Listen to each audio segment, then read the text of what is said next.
Let's play Who Wants to Be a Liberal? Today we have Randy, the Minister of Tourism. Are you sure you want to answer this question on climate change? Yeah? Okay. First question. What reduced Canada's greenhouse emissions by 9% in 2020?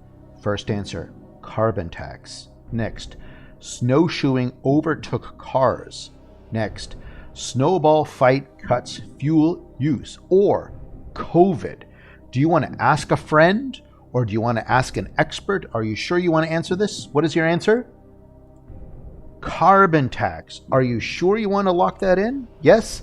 Why don't we listen to your own words why you think that carbon tax reduced emissions by 9% in 2020? Let's have a listen to your own words. We've already got a 9% reduction in emissions in 2020. The plan is working, but I can tell you, Madam. Now, where did you get this information? From the Minister of Climate Change with 30 years experience. He actually got that information. Let's listen to him talking about this. The fact that our carbon tax is one of the most effective in the world because it will reduce greenhouse gases, which went down by 9%, unlike what we heard on the other side. To tell the world not to be fooled by the Liberal government. Stephen Guilbeault is having a very, very hard time explaining how $200 billion is spent on climate action, and he has no accountability of where that money went because it's not going down. And we all know in 2020, there was a century pandemic that happened, and every country in the world here, every country, the greenhouse gases went down, and the explanation for that is COVID.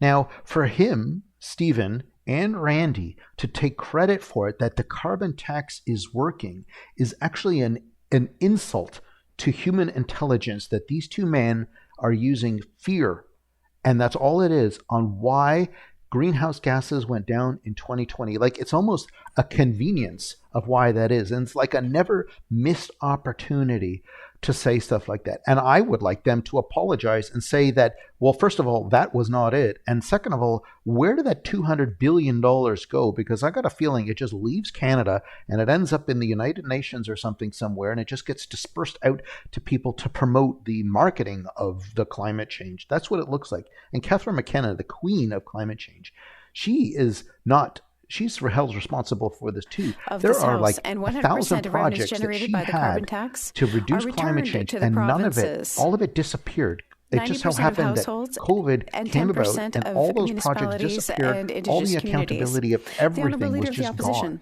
And then it was a great time for her to shuffle and get out and have Stephen come in to replace all of that. So that was, this is like a never-ending money pit. And, you know, for East Coast to say that hurricanes are worse or whatever, I mean, look at the 1954, the Hurricane Hazel in Toronto. Was that like a missed opportunity to talk about how to increase taxes, like to change the weather? So let me know what you think of all this, and let's have one more listen to this. You know, and another lie, too, is 100% goes back to the provinces. And yes, as Pierre said, they have never met the target. Nobody in the world has ever met the target since it came out. And to fly in a plane and fly to wherever it is on a private jet and make up some numbers that are going to happen in 15 years and, you know, even stop Canadians' economy, just stop it, you know, stop it for a year. What's that going to reduce? 1.5% of greenhouse gases. I think Stephen is just so desperate to use Canada as a model that you can shut down the economy, and that's what every country should do.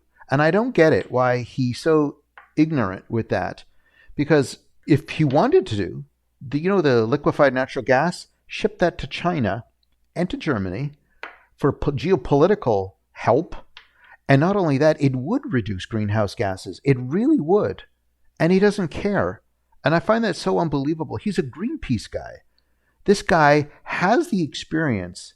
He's been trained to do this. And all I see is that he's just a glorified, you know, those people that glue their hands to art, you know, or throw tomato paste on art. Or, you know, what else do they do? Glue hands to the floor, the driveway or the highway. That's all he is. He's just a grown-up one of those that got a huge, huge responsibility to look after money and to make changes. And all he does is go back to the basic need, like Greta Thunberg, a child that doesn't know anything about the world, and it just goes with that. Like I find it unbelievable. And Catherine McKenna is even worse.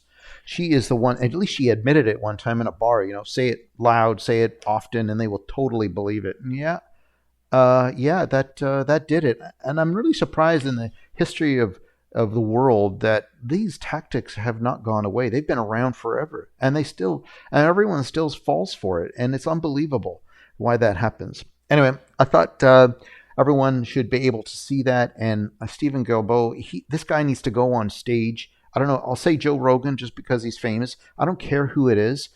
Just to go on stage or do like a comedy roast of this guy. Like he needs to just sit down and hear reality. And it just does not sink in with this guy. And it does not sink in. And it's really sad that they use fear to do this. It is really sad. And I can go through examples of all the, raw sewage going in from in the St. Lawrence River in Montreal and stuff, like, and the price on pollution. They use that fear. It's like, do you want to have pollution in Canada? How dare you? It's like, let's get the reality. Like a ship coming from China to Canada is 25,000 horsepower, 250,000 horsepower, runs 24 hours a day year round.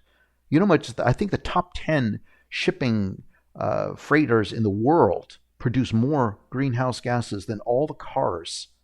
I'm going to look that up again. But anyway, that's they don't think about this stuff. Nobody thinks about it. And who takes that greenhouse gas from the ships going around the world?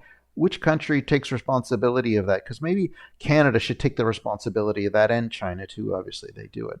But Canada, add that onto Canada's bill, because maybe it'll put into perspective what's going on. And those are just simple things that they can do. Anyway, thanks for watching. Don't forget to like and subscribe. It helps out the channel a lot. Thanks for watching. Liberals have missed every single emissions target they've set since they put it in. And according to the Parliamentary Budget Officer, the vast majority of Canadians are paying vastly more in carbon tax costs than they get back in rebates, a problem that's about to worsen as the government plans to triple the tax on gas, groceries, and heat. Canadians are already cutting back on their diets. Adults are living in their folks' basement because they can't afford a new house. Will the government cancel this insane plan to triple the tax? The Honourable Minister of the Environment. Mr. Speaker, I have a riddle for you. Who said, and I quote, "We recognize the most efficient way to reduce our emission is to use pricing mechanism." You could say it's the Minister of the Environment, or my friend and colleague, the Minister of Natural Resources, the Deputy Prime Minister of the Minister of Finance, but no, Mr. Speaker, it's the member of Durham, and I agree with him. Pricing mechanism is the most effective way to fight climate change pollution, and he said that in April of 2021, Mr. Speaker. Thank you. The Honourable Leader of the Opposition. Tripling a tax at a time like this is not just insane, it is cruel. And this is going to happen even in British Columbia. They have their own tax there, but the federal government, the costly coalition of the NDP and Liberals, want to force BC to triple its tax now, at a time when gas prices are $2.40 a litre. So once again, for the third time, will they cancel their plan to triple the tax? The Honourable Madam Speaker, in the middle of a global pandemic, with heat in the air caused by global warming, the residents of Edmonton Centre, in the middle of the last election, said to me, please fight climate change. The number one thing every day on the doors. We've already got a 9% reduction in emissions in 2020. The plan is working, but I can tell you, Madam Speaker, the number one thing that the Conservative opposition could do to help Canadians is to vote for C-31. I just want to remind